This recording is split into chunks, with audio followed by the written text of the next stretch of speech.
नमस्कार, मैं हूं पवन त्यागी। 5 राज्यों के विधानसभा चुनाव का रिजल्ट आ गया है और इसके साथ ही मुख्यमंत्री कौन होगा इसको लेकर कवायद हो रही है। जैसा कि मैंने कहा कि अब तो जो है 5 राज्यों में ये तय होने वाला है कि मुख्यमंत्री की कुर्सी किसको मिलेगी। तो सबसे ज्यादा अगर कहीं टेंशन है वो है राजस्थान। राजस्थान को लेकर पहले से कवायद लगाई जा रही थी कि वहां पर वसुंधरा राजे सिंधिया एक ऐसा फैक्टर है जो पिछले चुनाव में भी भारतीय जनता पार्टी के लिए हार का कारण बनी थी। लोगों के नारे लगे थे, वसुंधरा तेरी खैर नहीं, मोदी से बैर नहीं। अगर वसुंधरा राजे सिंधिया के विरुद्ध भारतीय जनता पार्टी और संघ के कार्यकर्ताओं की नाराजगी नहीं होती तो रिजल्ट कुछ और होता। इस बार फिर से हमने देखा कि जब टिकटों के बंटवारे की शुरुआत हुई तब से लेकर और अभी तक ये चल रहा है। तो राजस्थान में सबसे ज्यादा भारतीय जनता पार्टी को टेंशन देने वाली यदि कोई उनकी कार्यकर्ता है तो वो वसुंधरा राजे सिंधिया है, क्योंकि जैसे ही रिजल्ट घोषित हुए उसके तत्काल बाद कुछ विधायक वसुंधरा राजे सिंधिया के घर पहुंचे, जबकि बाकी विधायक पार्टी के मुख्यालय, पार्टी के कार्यालय पहुंचे जो जयपुर में स्थित है। तो ये बता रहा था कि गुटबाजी शुरू हो चुकी है। लेकिन एक नाम जो जनता के मुंह पर है, जिसको जनता ये कह रही है कि राजस्थान की जनता चाहती है कि बाबा बालकनाथ को सीएम बनाया जाए, उस पर मैंने पहले भी आपको कहा है कि पूरे राजस्थान में जब हम घूमे हैं, उस राजस्थान में घूमने के दौरान हमने देखा कि लोगों की पसंद है बाबा बालकनाथ। अब पार्टी की पसंद क्या है, पार्टी का गणित क्या कहता है, पार्टी का शीर्ष क्या कहता है। विधायक दल की बैठक होगी, पार्टी को जातिगत समीकरण को साधना है, पार्टी को यह भी देखना है कि कौन ऐसा व्यक्ति होगा जो सारे दल के नेता हैं इनको संभाल के रखेगा। पार्टी को यह भी देखना है कि प्रशासनिक लेवल पर उनके हिसाब से कौन ठीक रहेगा। और इसके अलावा उसको यह भी देखना है, सबसे ज्यादा जो महत्वपूर्ण बात है कि 2024 में कौन उनके लिए वो नेता होगा जो वहां से ज्यादा सीटें निकालकर लोकसभा की जिताने के लिए लेकर जाए। वो समीकरण क्या होंगे वो पार्टी की संसदीय दल भारतीय जनता पार्टी का जो है वो तय करेगा, पार्टी का शीर्ष तय करेगा। लेकिन हमारे पास जो जानकारी है वो जनता की जानकारी है और जनता की जानकारी सार्वजनिक है, क्योंकि जनता, आप देखेंगे मेरी वीडियोस को अगर देखेंगे तो कम से कम 10 लाख ऐसे राजस्थान के लोग हैं जिन्होंने उस वीडियो पर कमेंट किया है, जिस पर मैंने पूछा था कि आपकी मर्जी क्या है, आपकी इच्छा क्या है। लोगों ने लिखा बाबा बालकनाथ राजस्थान के सीएम बने। अब कोई कहता है कि साहब वो तो पहली बार सांसद बने हैं, अभी उम्र भी कम है, अनुभव भी कम है। लेकिन जनता का मूड क्या है वो जनता ने बता दिया। जहां एक तरफ आपको बताएं कि वो तिजारा सीट से जो जीते हैं वो सीट पर जीत का अंतर क्या है इससे कोई फर्क नहीं पड़ता, लेकिन जनता को एक भरोसा है कि एक भगवाधारी संत, जिस तरह से उत्तर प्रदेश की सत्ता पर विराजमान है योगी आदित्यनाथ, और जो कमाल उन्होंने उत्तर प्रदेश में करके दिखाया है, भारत के आजाद भारत के इतिहास में कोई मुख्यमंत्री ऐसा नहीं हुआ है अभी तक जिसने उत्तर प्रदेश के लिए इतना कुछ किया हो जैसा योगी जी ने किया है। तो योगी जी ने हर क्षेत्र में रिकॉर्ड बनाया है। लॉ एंड ऑर्डर की सिचुएशन तो सबसे प्रमुख है, उसके अलावा चाहे उत्तर प्रदेश में विकास हो, चाहे सरकारी योजनाओं को लोगों तक पहुंचाना हो, ईमानदारी की बात हो, तो ये आप देखेंगे कि सबसे ज्यादा आज तक के इतिहास में अगर कोई ये कह सकता है कि भारतीय जनता पार्टी में एक सीएम ऐसा हुआ जिसमें ना तो ट्रांसफर और पोस्टिंग, ना किसी नौकरी में और किसी का व्यक्तिगत काम करने के लिए 1 रुपया भी लिया हो, वो है योगी आदित्यनाथ। लोगों ने एक व्यक्ति देखा, जैसे हमारे यहाँ उदाहरण है कि भाई देखिए घर में महिलाएं अगर जो है चावल बनाती हैं, दाल बनाती हैं, तो एक दाना उठाकर देखती हैं दबाकर, हाँ भाई कैसा है, तो समझ लेते हैं कि भाई सारा चावल पक गया। ठीक इसी तरह नाथ संप्रदाय का एक संत, भगवाधारी संत कैसा शासन चला सकता है ये योगी जी ने सिद्ध करके दिखा दिया उत्तर प्रदेश से। इसी तरह लोग उम्मीद कर रहे हैं कि राजस्थान में भी यदि कोई एक महंत संत भगवाधारी अगर रहेगा, वो भी योगी जी के ही नाथ संप्रदाय से, तो शायद राजस्थान में भी उसी तरह का शासन हो पाए, राजस्थान में भी इसी तरह की व्यवस्थाएं हो जाएं, राजस्थान में भी इसी तरह का जो सख्त निर्णय है, जो सख्त एक्शन है अपराधियों के खिलाफ, वो हो पाएगा योगी जी की तरह अगर बाबा बालकनाथ को राजस्थान का सीएम बना दिया जाए। मैं नहीं जानता कि राजस्थान में जातिगत समीकरण गणनाएं क्या होंगी, क्योंकि देखिए अगर मैं भारतीय जनता पार्टी के सूत्रों की बात करूं तो सारे चैनल वाले नाम चला रहे हैं, और ये नाम तब से चल रहे हैं जब ये पता लग गया था कि सांसदों को चुनाव लड़वाया जाएगा। तो मैं भी ये मान रहा था कि राज्यवर्धन राठौर क्योंकि आर्मी से आते हैं, कर्नल रैंक जैसे व्यक्ति से वहां से रिटायर है, और एकदम इस मामले में युवा भी है और कड़क भी है, ईमानदार भी है। मुझे लगता है शासन प्रशासन के हिसाब से राज्यवर्धन राठौर को सीएम होना चाहिए। लेकिन जो मैंने कहा, भारतीय जनता पार्टी और जनता के अंदर यह बात आई थी कि शायद महिला होने के कारण दिया कुमारी को बना दिया जाए, क्योंकि भारतीय जनता पार्टी और मोदी जी खास तौर पे महिला आरक्षण बिल जिस तरह से लेकर आए हैं, महिलाओं की बात कर रहे हैं। और उन्होंने जब पार्टी के मुख्यालय में जीत के बाद जो कार्यकर्ताओं को संबोधन दिया है, उसमें उन्होंने 2 वर्ग का विशेष तौर पर उन्होंने बोला है, जिसको ये जाति की राजनीति करते हैं। उन्होंने कहा मैं 5 जातियों पर फोकस करता हूं। उन्होंने कहा युवा, महिला, आदिवासी, ये उन्होंने शब्द इस्तेमाल किए हैं। तो महिलाओं को लेकर के भारतीय जनता पार्टी सबसे ज्यादा इस बात का ध्यान रखती है। तो हो सकता है महिला होने के कारण दिया कुमारी राजघराने की हैं, क्या पता उनको बना दें।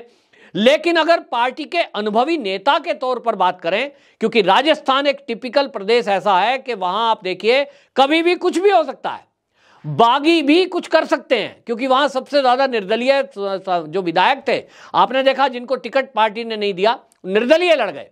उनमें से 8 तो बताए जा रहे हैं वसुंधरा राजे गुट के हैं।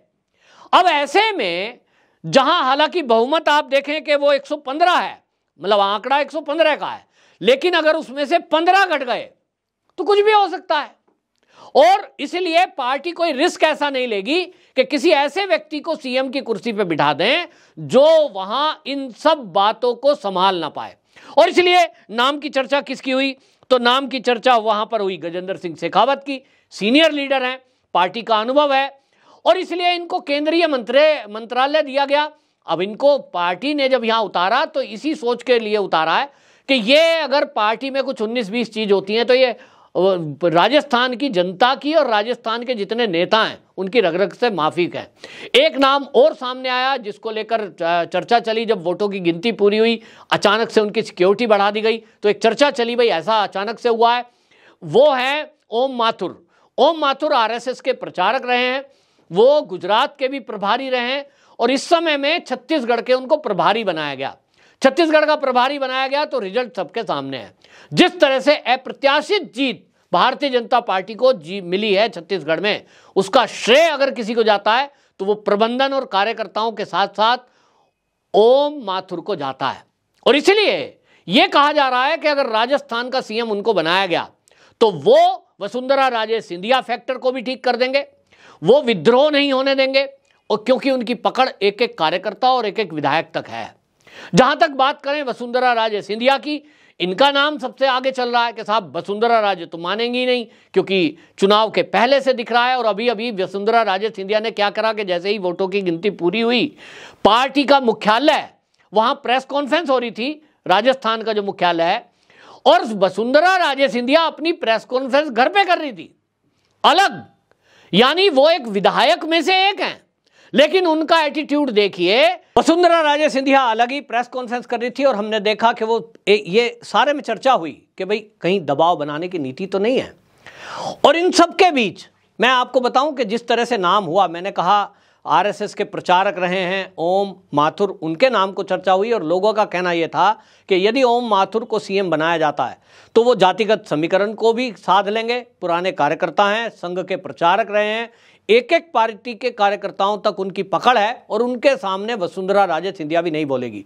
लेकिन मेरे पास जो सूत्रों के हवाले से खबर आ रही है वो ये कि यदि भारतीय जनता पार्टी बाबा बालकनाथ के नाम पर निर्णय करती है, जो जनता की एक बेहद मांग है, सारे मीडिया, सोशल मीडिया पर उनका नाम चल रहा है, जनता उनके नाम की मांग कर रही है, तो लोगों का कहना यह है कि ऐसी कंडीशन में वसुंधरा राजे सिंधिया, जिसको ये तय कर दिया गया है मेरे ख्याल में, तो जो मेरे सूत्र है कि वो तो कम से कम सीएम नहीं बनेगी।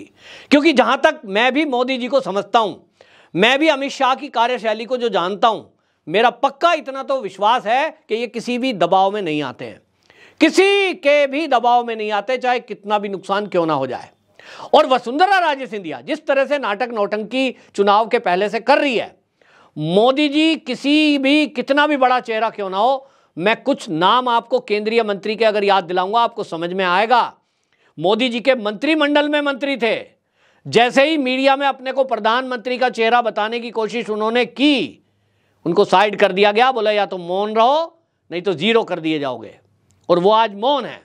कई केंद्रीय मंत्री मंत्रिमंडल से निकाल दिए गए, बड़े बड़े नाम थे, मैं नाम नहीं लेना चाहता, आप जानते हैं कि मंत्रिमंडल में थे, महत्वपूर्ण मंत्रालय था, लेकिन जैसे ही नाटक नौटंकी उनकी सामने आई, मोदी जी ने उनको बाहर का रास्ता दिखा दिया। तो वसुंधरा राजे सिंधिया यदि ये समझती हैं कि इतनी ऐतिहासिक जीत के बाद, और वो उस समय जब 24 सामने खड़ा है, लोकसभा चुनाव सर पर हैं, ऐसे में वो कोई दबाव की पॉलिटिक्स कर ले जाएंगी, मोदी और अमित शाह को वो प्रेशर में ले पाएंगी, वो भूल में हैं। इन्होंने एक बार तय कर लिया, तो मैं अमित शाह के बारे में एक डायलॉग बोलता हूं कि जब अमित शाह कोई निर्णय कर लेते हैं, अमित शाह और मोदी बैठकर, तो वो फिर अपने आप की भी नहीं सुनते। तो वो तय हो चुका है, और वो नाम क्या होगा वो अमित शाह और मोदी और कार्यकारिणी उनकी तय करेगी। लेकिन अगर बाबा बालकनाथ का नाम तय कर चुके हैं और वो घोषणा होती है, तो आपको यह भी बता दूं कि यादव होने के कारण कई राज्यों में उनका फायदा मिलने वाला है, युवा चेहरा होने के कारण युवा उनके साथ जुड़े हैं, संत और महंत होने के कारण उनके साथ संत समाज जुड़ा है। चुनाव में भी कई संत वहां पर उनका चुनाव लड़वाने के लिए आए थे राजस्थान में, और जनता तो ये चाहती है कि बुलडोजर की कार्रवाई चले। तो क्या एक राजस्थान का योगी बाबा बालकनाथ राजस्थान का सीएम बनेगा, ये क्वेश्चन मार्क जनता के जहन में चल रहा है। जब तक ये नाम शामिल नहीं हो जाता, यानी निर्णय नहीं हो जाता, इस पर यह संशय बरकरार रहेगा। लेकिन जनता की मांग क्या है वो तो जनता कमेंट में बता ही रही है, हमारी वीडियो को शेयर कर रही है, और 1-1 मिलियन तक शेयर पहुंच रहा है वो वीडियो जिसमें बाबा बालकनाथ को सीएम बनाने की बात कही जा रही है। तो ये बता रहा है कि राजस्थान की जनता ने जहां भारतीय जनता पार्टी की सरकार बनाने के पक्ष में वोट किया है, वहीं बाबा बालकनाथ को भी सीएम बनाने के लिए वोट किया है।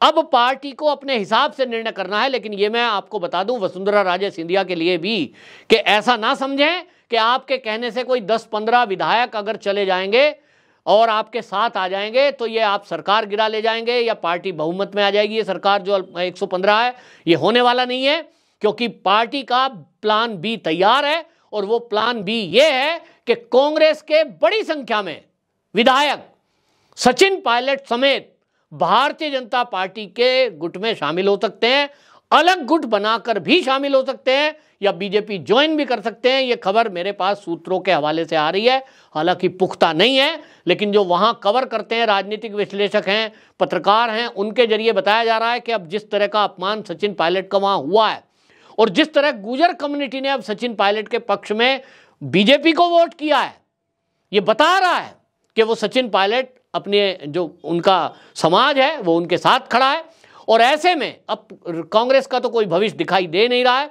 भविष्य में कांग्रेस गर्त में जाती जाएगी, और आज भी वो जिस तरह के हालात में है, अभी भी राहुल गांधी की बयानबाजी जिस तरह की आई है, सनातन विरोधी, हिंदू विरोधी और मुस्लिम तुष्टीकरण, ये जो छवि कांग्रेस की है, इसमें कोई हिंदू नेता वहां पनपने वाला नहीं है। हाँ, कोई मुस्लिम चेहरे होंगे, उनको जरूर वहां वोट मिलेगी आगे आने वाले समय में। और इसलिए भारतीय जनता पार्टी का राजस्थान को लेकर प्लान बी तैयार है। तय कर चुके हैं कि वसुंधरा राजे सिंधिया के कोई दबाव की पॉलिटिक्स में आने वाला नहीं है पार्टी शीर्ष, और जो वो जनता की डिमांड को देखते हुए और हालातों को देखते हुए, वहां की जातिगत समीकरण को देखते हुए पार्टी का शीर्ष तय करेगा। निश्चित रूप से 5 साल सरकार चलने वाली है। सीएम बाबा बालकनाथ होंगे या कोई और, ये देखने लायक बात होगी। आपका क्या विचार है, आपकी क्या इच्छा है? आप में से जो दर्शक राजस्थान के रहने वाले हैं या देश के किसी और भाग में भी रहते हैं, अपनी राय रखिए कमेंट बॉक्स में, वीडियो को शेयर भी करिए। वंदे मातरम।